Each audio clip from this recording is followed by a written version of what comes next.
Hello and welcome to this week's edition of WCS Coaches Preview Show.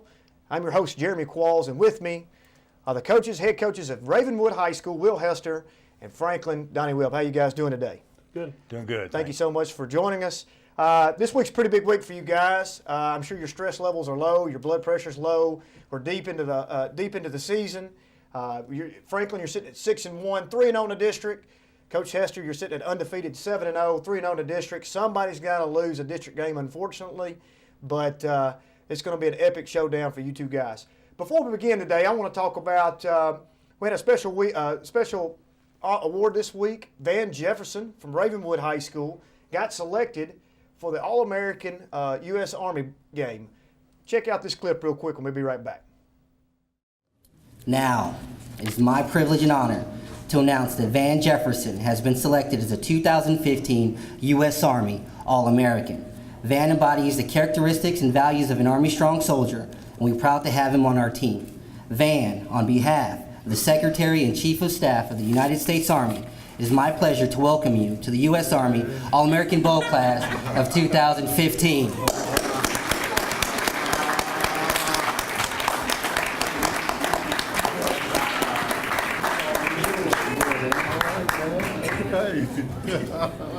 Let me see you Donnie. All right. Okay, all right. Okay.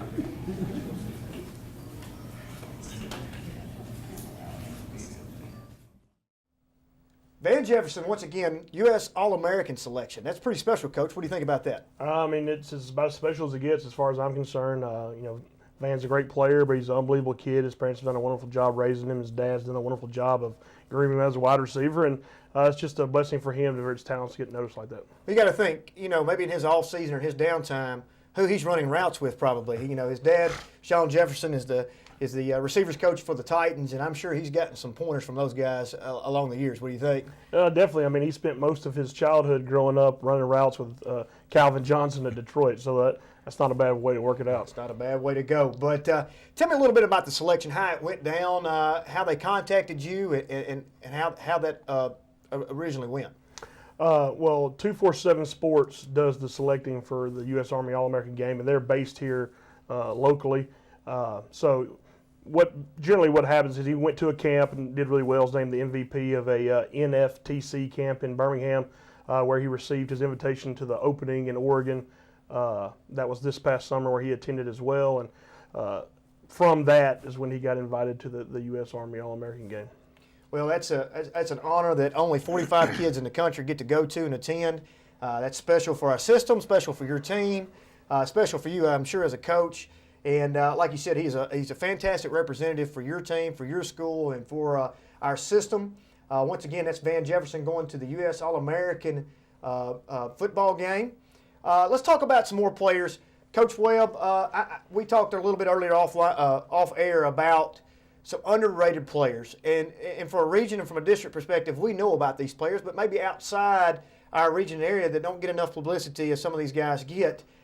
Your quarterback, Joe Critchlow, has put some unbelievable numbers up this year. Tell us about Joe. Very similar. Exactly what Will just said. The part of a great kid, great human being.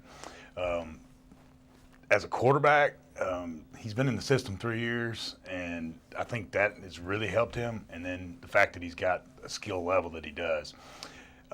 One thing that he has gotten better as a sophomore, since sophomore, is taking bad plays, making bad plays worse instead of getting the ball out and making something bad happen for us. And I think he's tremendously gotten better at that. But he really is. I'm glad he's on our football team, that's for sure. I think somebody down the way is going to get a good quarterback at the next level, and he will play there somewhere. If my numbers don't leave me here, I'm almost certain that I think at this point in time he's only have 2 interceptions total for the year. And I know that's a great number because, once again, it goes back to the point that he's not forcing any play. He's making things happen. I know that you're spreading the wealth out amongst numerous people catching the ball.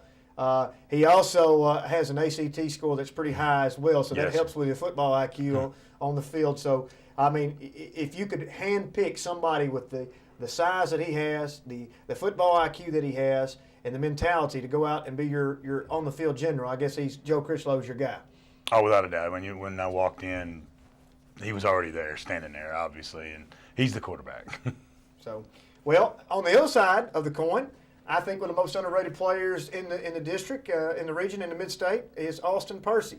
We talk about Van Jefferson getting all the limelight and the glitz and the glamour, and you've got some other kids on that team, your quarterback as well, that gets a lot of the focus, and he goes kind of under the radar, makes some plays, especially on the defensive side of the ball where he went 3 straight games with a pick 6. Tell us about Mr. Percy. Well, I mean, Austin's very similar to Joe, a real smart kid. You know, he's going to have borderline 30 on the ACT and a very high GPA. So, you know, he's looking at the Ivy Leagues and that sort of stuff. But he's a great football player for us, understands the game very well, understands his role in the game. The thing I like about Austin is he's probably one of our most physical kids, loves to block on the perimeter, you know, kind of has a little bit of a nasty streak. And you always like to interject some of that into your team, into your program, and for us to have a kid that can do that on the perimeter, you know, that's not generally a position where you look at a guy as someone that's being real physical, but Austin likes to be physical. He likes to get dirty and block people, so it's always exciting as a coach. That's one of those intangibles that those uncoachable things that either you have it or you don't. You can't.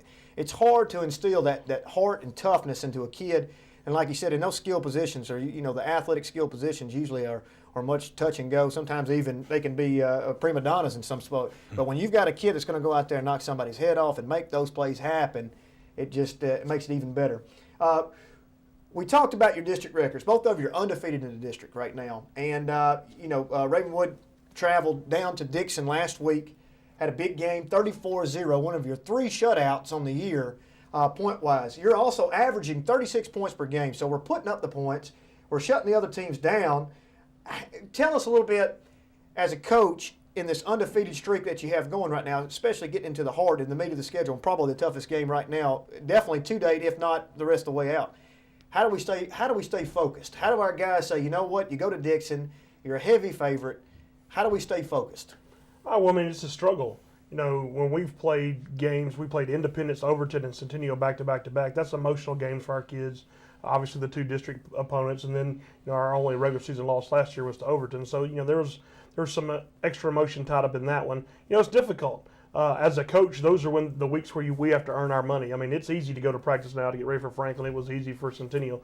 But the Dixon County week, that's where I had to step up and motivate the kids and make sure they were ready to play. And, you know, they've done a good job of going to work every week. And our guys enjoy the process now. You know, this is our 2nd year with them, and they understand how we're going to do things. We do things every day, the exact same, week to week. And, you know, I think the routine, the monotony of the deal, you know, they thrive off that and thrive off the process. And, you know, they know, you know, after practice on Wednesday nights, I'm going to tell them that the hay's in the barn and there's nothing we can do to change or tweak anything. And Tuesday and Wednesdays are our heavy work days. So those guys know those things, and they kind of take pride in the process. Sure. And Coach Webb, same thing. Same question to you as far as you go into Summit, and we all know that Summit's struggling this year. You know, haven't gotten a win, looking for that first win still. So it can be easily to be distracted to a team such as Summit, and your kids not staying focused. And I know as a coach, you always want to get better every play, every down, every game to try to get better. How do you keep them focused in games like this? Well, I'll tell you right off the bat, Brian Coleman's doing a good job. I mean, his kids played harder than our kids did last week, and the adversity that they're going through, and they played hard all the way to the end. So he's doing a good job, and they're going to get better. They're going to get better.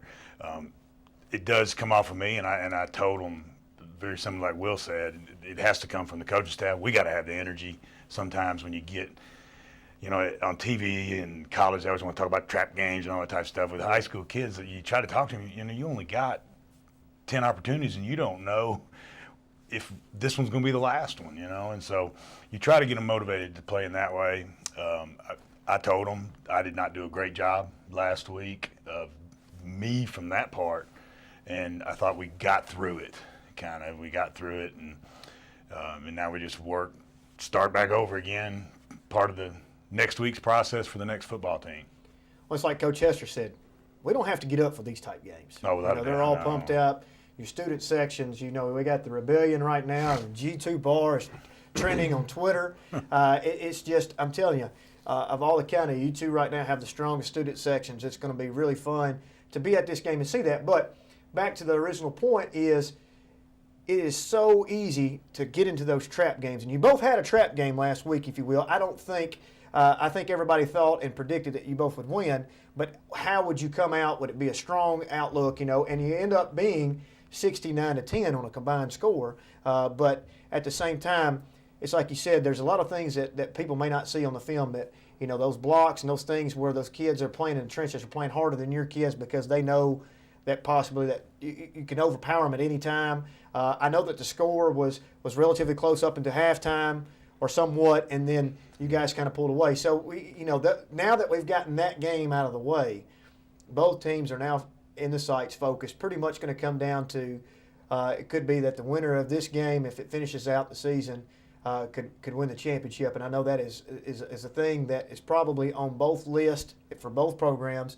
That's that first stepping stone, try to win the district, and then get outside and going up the playoff, the ladder. So congratulations to both. Let's talk about the Ravenwood at Dixon game. Let's take some takeaways from that game. What did we see on the offensive side of the ball that really pleased you? We were able to take a snap in the rain. That's always a plus. You never know how you're going to handle that.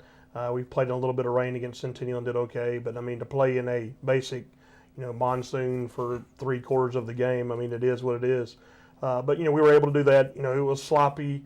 Field conditions were bad. The things we like to do, we had to adjust a little bit. It's hard to throw, speed outs and things like that when you got to change directions and all that kind of stuff. So, it gave us the opportunity to work on those kind of things. Obviously, in those situations, we were out of school that day, longer bus ride than normal, and the weather conditions, people won't already talk about the Franklin game at school. We had to battle adversity all the way up until, and I was proud of the way our kids handled that. And then defensively, we just, do what we do, and our guys did a good job of keeping their head where it's supposed to be. And, we preach to them eye discipline all the time, especially because we're a big zone coverage team. We want all eyes on the indicator. And so, we did a good job defensively as well. And, we survived, just like Donnie said about his game. We survived the game, and now it's on to the next one. People want to pat us on the back about being 7-0 and talk about how this is for the district and this and that. There's a lot of football left to be played. This game will affect the district championship, but I don't think in any way, shape, or form it's for the district championship. Right. It's just another game on the schedule, just another district game, and we got to make it a big game in our kids' minds without making it the season. Well, sure, and coming in, from most indications from all the coaches, they had you two guys picked at the top, so it's automatically easy to assume that tonight takes care of it. But looking at your schedule, Coach, you're just getting started as far as the district go. Your schedule all the way out. You're at Ravenwood, at home at Independence, and then you go to Centennial. I'm not sure as far as the state's concerned, mid-state area, you've probably got the toughest schedule on the finish. And if you can run that gauntlet, and we've talked about this, Tate and I talked about this on game day. The gauntlet that we're running with what we call the 4 horsemen right now, and Brentwood could be the 5th if they show up. What given night they could possibly show up and throw a wrench in everybody's plan. But at this time, between Independence, Centennial, Ravenwood, and Franklin, we feel that anybody could win any given night. Do you agree with that? Oh, without a doubt. We've all had to go through it. They're just different parts of the season. That's what I drew, and that's what we get. But it's tonight's game. It's all about Ravenwood. It's all about us doing what we need to do and them doing what they need to do, and should be a great atmosphere. I know we don't like to oversight and look, and that's not my point. The point no, is, I know. The point is, yes, man, it's like the SEC here that you guys, like you said, they drew it and it kind of broke it up. You guys are drawing it here at the end, which could be a good thing. Hindsight says you run the table on this going into playoffs. I'm not sure who could be ready or who more ready than Franklin High. Either way, it's going to be interesting. From our perspective, we love it. From your perspective, I know you've got a lot of pressure and a lot of issues that you got to take care of these trap games and get kids up. And tonight's game, you don't have to get kids up, but just making sure everybody takes care of the hype. I remember you saying a couple weeks ago, Coach, if we can survive the first 3 minutes, we'll see what happens. Because those first 3 minutes, everybody's flying over the field, everybody's adrenaline's rushing. We'll probably make mistakes, but once that calms down, we get down to the game. It's going to be a good game from there. We come back from the break, we're going to talk about both sides of the coin, offense and defense, of tonight's Ravenwood-Franklin matchup. Stay with us. We'll be right back. Hi,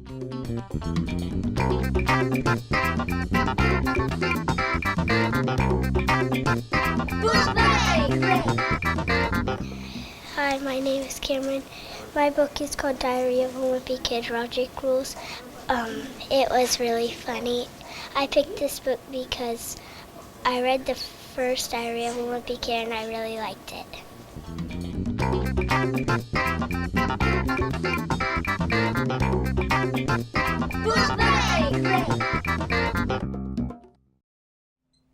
Welcome back to the WCS Sports Connection Coaches Preview Show. I'm your host, Jeremy Qualls, and with us is Ravenwood head coach Will Hester, Franklin head coach Donnie Webb. Tonight's matchup against the two powerhouses from our district, Franklin at 6-1, 3-0 in the district. Ravenwood 7-0, undefeated, 3-0 in the district. It's going to be a fun game. We talked about earlier last week's game, so let's talk about tonight's game. Offensively, we're going to start with you, Franklin, since you're the visiting team. Right now, you have your quarterback. We talked earlier about Joe Critchlow and his efficiency. His quarterback rating right now is extremely high, like his ACT score. We talk about that on game day pretty often. Grimes and Milam both right now carrying the bulk of the load. Let's talk about those guys and what they bring to the table tonight. Well, I mean, I think if and similar over at Ravenwood as well, but if Grimes and Milam were one person, I mean, you can imagine the numbers they would have because they're splitting carries. And essentially last week they were splitting series, just the way we wanted to do it.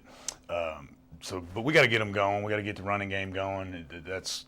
I still believe that's where the game will be won. You know, whoever runs it the best and stops the run is where the game's going to be won. And if we get that going, that does allow Joe to be able to. We don't have the burners out there, but we do have a lot of kids that I believe can catch the football and do things with it and give us an opportunity to be successful.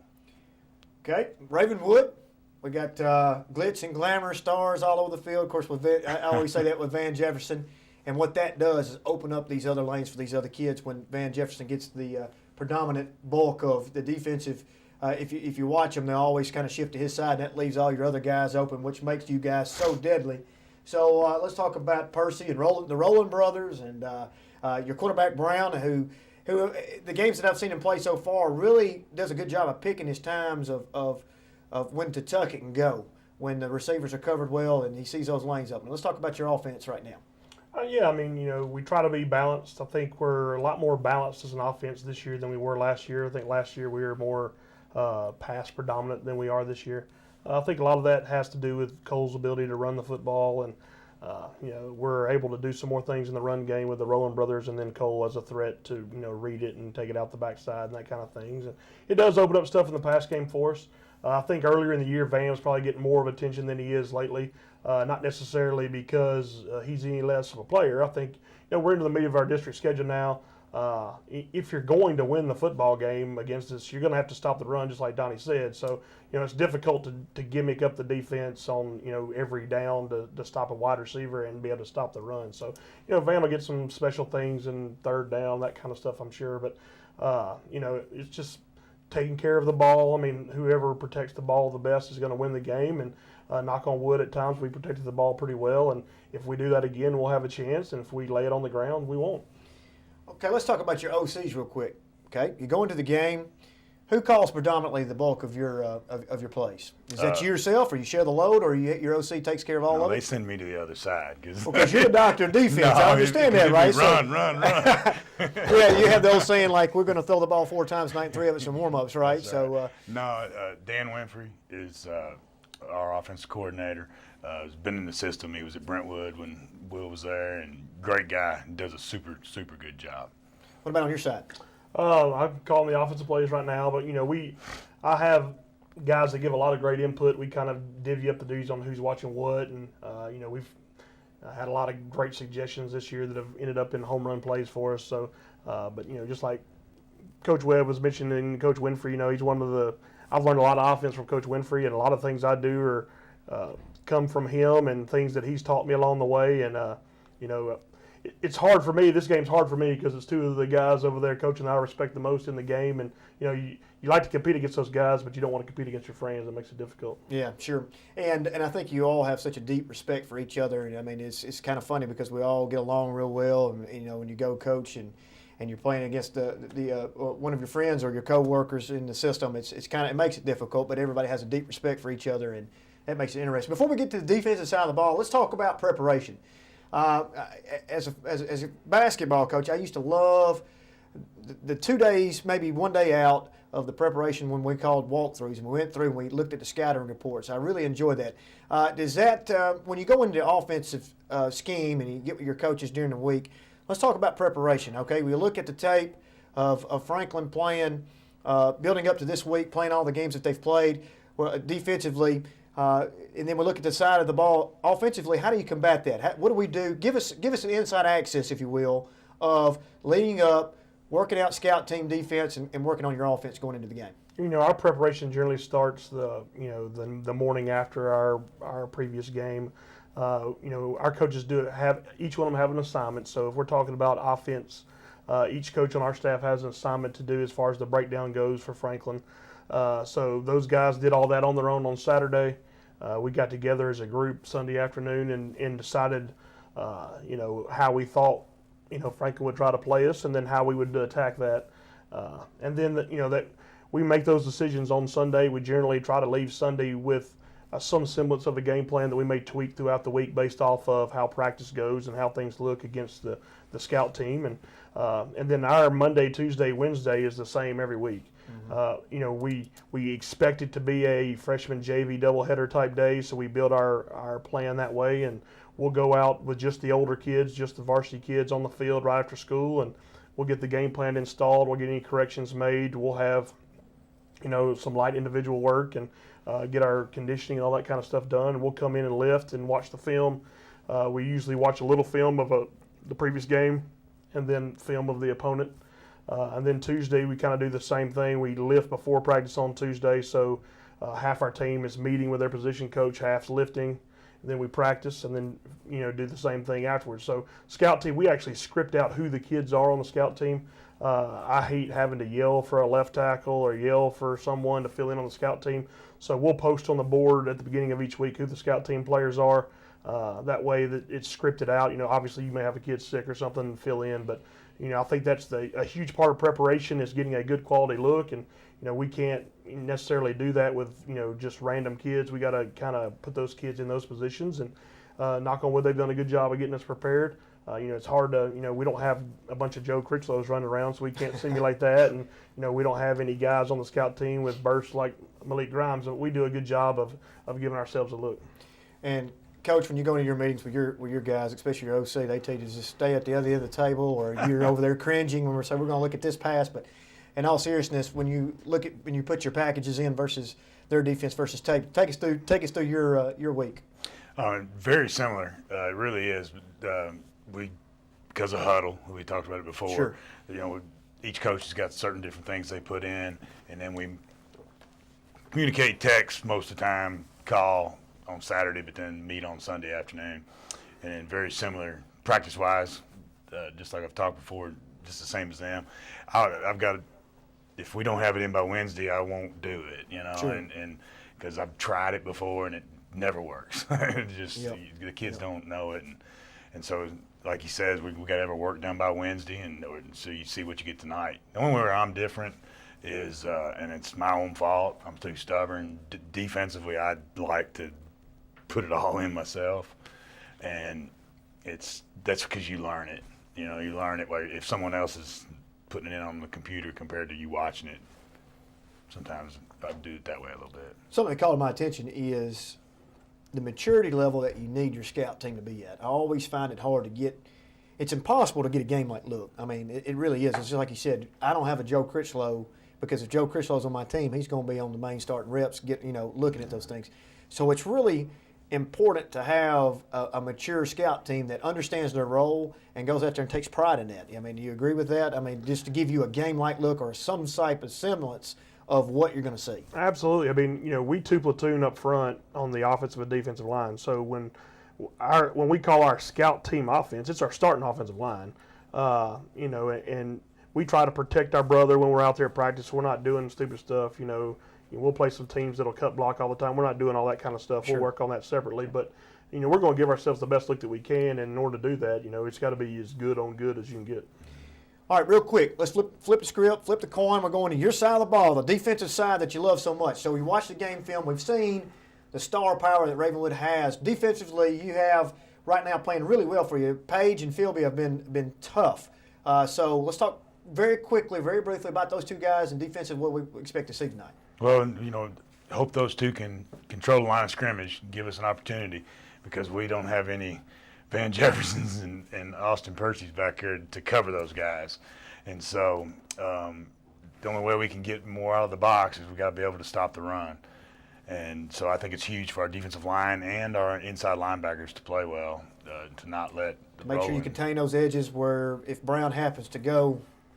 And that's what'll make tonight fun. I mean, it's because he's exactly right. You see other people they play and people that we play. Sometimes you see gimmicks and but they can't account for everything. So it's tough. Well, on this side of the ball, on Ravenwood's side, you have Geronimus, you have Stewart, you have Barton. Your defense right now has held the opponents to an average of 5 points per game, which I find is crazy.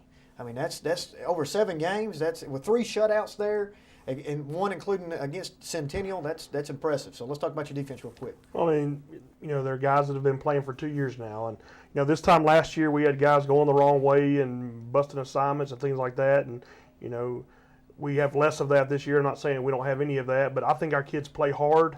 I think they play with passion, and I think it overcomes errors, quite frankly, in scheme and that sort of stuff. So if we keep getting the same kind of effort out of our kids, and you know, Coach Keels, our defensive coordinator, has done a wonderful job of putting those guys in the right position, and if he keeps doing what he's been doing, we'll keep plugging along on defense. But to me, it's all about the effort and attitude of those kids, and you know, their effort and attitude will overcome a lot of things.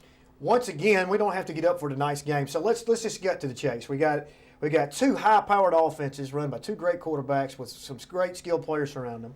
We've got 2 great defenses. So what's going to give? We are undefeated in the district. What's your prediction? Who's going to win tonight? I'm just kidding. Yeah. You guys are going to have a great epic showdown. I look forward to seeing it. You have great student sections. If you're going to come to tonight's game, kickoff is at 7 o'clock. Once again, it is Franklin at Ravenwood, the battle of the undefeateds in the district. On our state playoff march here. You know, the Rebellion will be out in full force running. G2 Bar, those guys take pride in their student sections. My goodness, they're wearing me out on Twitter. So, you know, the atmosphere is set. All the extras are there. You don't have to do anything but show up, get off the bus, and these guys are going to collide and go at it. It's going to be fun. Thank you so much for being on the show. You guys do a fantastic job. Can't say enough about each of you and your programs and your high schools. Thank you so much for being here. Once again, the kickoff is at 7 o'clock tonight. Franklin at Ravenwood. Thank you for being to today's show. And as always, stay nice.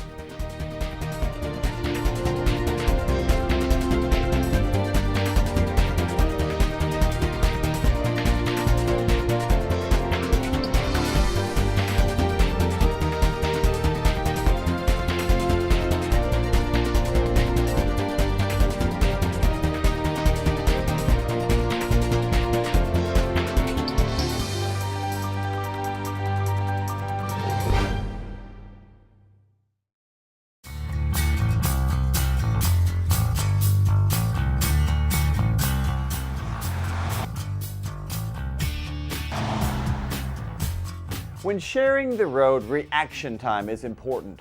Motorists should reduce their speed and avoid tailgating, especially in bad weather. When passing, they should leave at least 3 feet between their vehicle and the cyclist.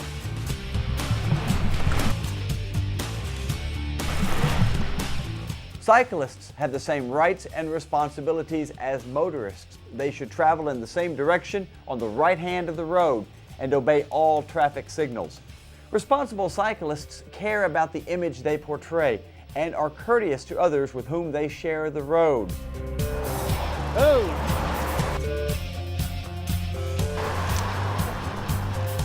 Staying alert, sharing the road, and obeying traffic signals. Observing these rules provides predictability for both motorists and cyclists. Remember, same roads, same rules, same rights.